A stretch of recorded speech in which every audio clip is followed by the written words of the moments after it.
श्री राम जी का विवाह और राज्याभिषेक दोनों ही शुभ मुहूर्त देखकर शास्त्रों के अनुसार विधि पूर्वक संपन्न किए गए थे। फिर भी न तो उनका वैवाहिक जीवन सुखद रहा और न ही राज्याभिषेक पूर्ण हो सका। विवाह के तुरंत बाद उन्हें वनवास मिला और राज्याभिषेक के दिन ही उन्हें राजमहल की जगह वन की ओर प्रस्थान करना पड़ा। यह सब विधि का विधान था। जब इस दुखद परिस्थिति का कारण पूछा गया तो महर्षि वशिष्ठ जी ने कहा, सुनहु भरत, भावी प्रबल बिलखी कहे मुनिनाथ, हानि लाभ जीवन मरण यश अपयश विधि हाथ। हे भरत, भावी बहुत बलवान होता है, हानि लाभ जीवन मरण यश अपयश सभी विधाता के हाथ में है। मनुष्य चाहकर भी भाग्य को नहीं बदल सकता। श्री राम जो धर्म के मूर्तिमान स्वरूप हैं, जिनके जीवन का प्रत्येक क्षण मर्यादा और सत्य की मिसाल है, वे भी अपने भाग्य को नहीं टाल सके। उन्हें वनवास मिला, पत्नी सीता को खोना पड़ा और अंत में उन्होंने स्वयं सरयू में जल समाधि लेकर अपनी लीला का समापन किया।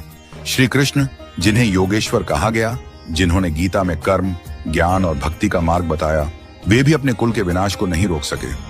उनके यादव वंश में आपसी कलह से एक दूसरे का संहार हुआ।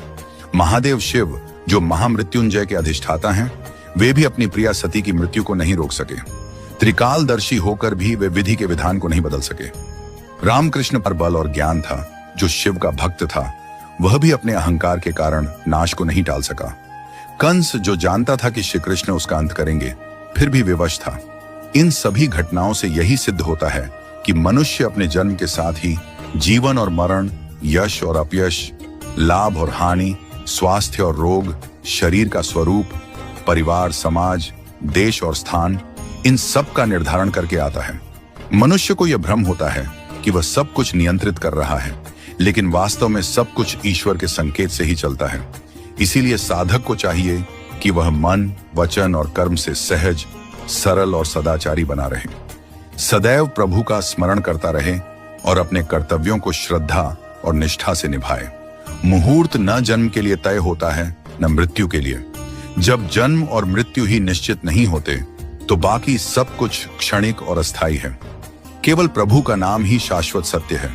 इसलिए सदैव ईश्वरमय रहो और आत्मा को परमात्मा के निर्देशों में लीन कर दो। यही सच्चा जीवन है। नियति को स्वीकार करना और प्रभु में समर्पित रहना। हमेशा अपना कर्म करो और बाकी सब कुछ प्रभु के ऊपर छोड़ दो। वही सब करने वाले हैं। हम और आप तो बस कठपुतली हैं जो प्रभु की इच्छा से चल रहे हैं। तो जैसा प्रभु को चलाना है वैसे ही चलते रहो और जैसा प्रभु को करना उसको होने दो।